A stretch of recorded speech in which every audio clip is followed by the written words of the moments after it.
इस वक्त हमारे साथ कुंडा से विधायक, पूर्व मंत्री और जनसत्ता दल लोकतांत्रिक के राष्ट्रीय अध्यक्ष रघुराज प्रताप सिंह उर्फ राजा भैया जी मौजूद हैं।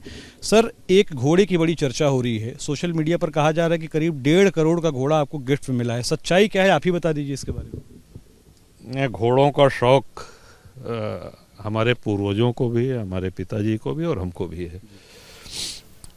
तो उपहार का कोई मूल्य नहीं होता, वो बेशकीमती होता है, तो उसको करोड़ों या अरबों में तो नहीं नापा जा सकता है, आंका जा सकता है। लेकिन बहुत अच्छे घोड़े आपको यहाँ पे देखने को मिलेंगे। शुद्ध मारवाड़ी नस्ल है, अबलख है। और इधर देखिए, ये जयराज है, ये भी मारवाड़ी घोड़ा है, उनके पीछे दारा है।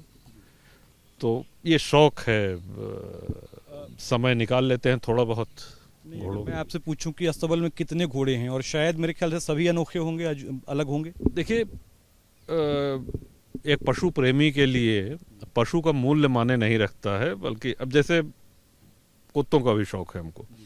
मैंने देखे कई सारी ब्रीड के 8-10 कुत्ते हैं, तब उसमें ये कहना मुश्किल है कि साहब फेवरेट कौन है। वो सभी परिवार के सदस्य हो जाते हैं। तो वही चीज़ घोड़ों में भी है कि घोड़ा भी अपने परिवार के सदस्य जैसा ही हो जाता है, और बुलाने पे दौड़ के आना, और ये तो बहुत अच्छा है। अगर हम ये सवाल पूछें कि अलग अलग नस्ल के घोड़े हैं, ये जो आपको घोड़ा मिला है 2 दिन पहले, इसमें और बाकियों में क्या फ़र्क है? क्या ये सुपीरियर है उनसे, या बाकी घोड़ों में कोई अंतर है?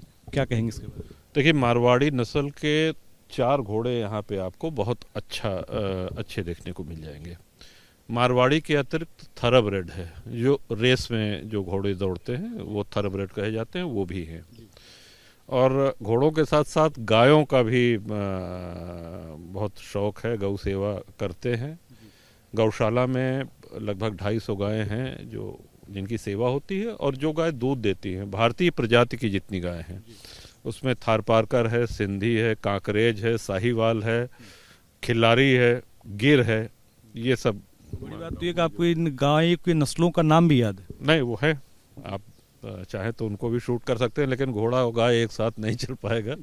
तो अब आप घोड़े को शूट करने आए हैं तो घोड़े तक ही रखा जाए। राजनीतिक जब आएंगे तो गायों पे अवश्य। राजनीतिक व्यस्तताएं बहुत रहती हैं, निश्चित तौर पर लोगों को मैं भी देख रहा हूँ मिलने जुलने आ रहे हैं, और निश्चित तौर पर समस्याएं लेकर आते हैं। इन सब के बीच में घोड़ों को चलाने का, दौड़ाने का समय निकाल पाते हैं आप? नहीं, रोज़ तो नहीं, लेकिन प्रयास ये रहता है कि कभी कभार महीना 15 दिन में समय निकाल लें। रोज़ तो संभव नहीं हो पाता है, लेकिन हाँ, घोड़ों की एक्सरसाइज, वो जो सईस हैं, जो घोड़ों के केयर टेकर हैं, वो लोग नियमित उनकी एक्सरसाइज कराते रहते हैं। एक आखिरी सवाल है सर, कि घोड़ों के बारे में कहा जाता है कि इनको दौड़ाना भी पड़ता है, क्योंकि आप घोड़े को एक जगह पर कोई भी आप रखें, अगर इंसान भी है, वो कसरत नहीं कर रहा है, व्यायाम नहीं कर रहा है, तो बेडौल हो जाएगा। तो बिल्कुल घोड़ों को दौड़ाना भी पड़ता है, और उनके आहार की भी व्यवस्था देखनी पड़ती है कि एक बैलेंस डाइट हो उनकी, और रेगुलर प्रैक्टिस में हो, बराबर दौड़ते रहें, दौड़ाए जाते रहें।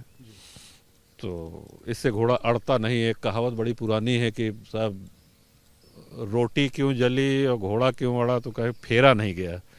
तो जैसे रोटी भी पलटती रहनी चाहिए, और हाँ, नियमित। जी, एक आखिरी सवाल ये है कि तो कब हम आपको देख सकते हैं इसे दौड़ाते हुए, जो आपको नया घोड़ा गिफ्ट में मिला है, जिसकी कीमत 1.5 करोड़ बताई जा रही है? अब आज आप देर से आए, नहीं तो आज ही। अब अभी तो देखिए बहुत लोग हैं, काफ़ी काम भी निपटाना है, तो कभी आएंगे फुर्सत से तो अवश्य। तो जल्दी ही ट्रेनिंग पूरी हो जाएगी, हम और आप साथ में राइडिंग करेंगे फिर। बहुत शुक्रिया बात करने के लिए। तो आप देख सकते हैं कि राजा भैया जी हैं, और साफ तौर पर कह रहे हैं कि घोड़ों की कोई कीमत नहीं होती। निश्चित तौर पर सोशल मीडिया पर इसके बारे में कहा जा रहा है कि करीब 1.5 करोड़ का ये घोड़ा है, मारवाड़ी नस्ल का है। हालांकि अभी इसको आए सिर्फ 2 दिन हुए हैं, इसकी ट्रेनिंग की शुरुआत हो चुकी है, और ऐसे ही कई घोड़े राजा भैया के अस्तबल में मौजूद हैं। वीडियो को दीपक त्रिपाठी के साथ आदर्श सिंह, रिपब्लिक भारत, कुंडा, प्रतापगढ़।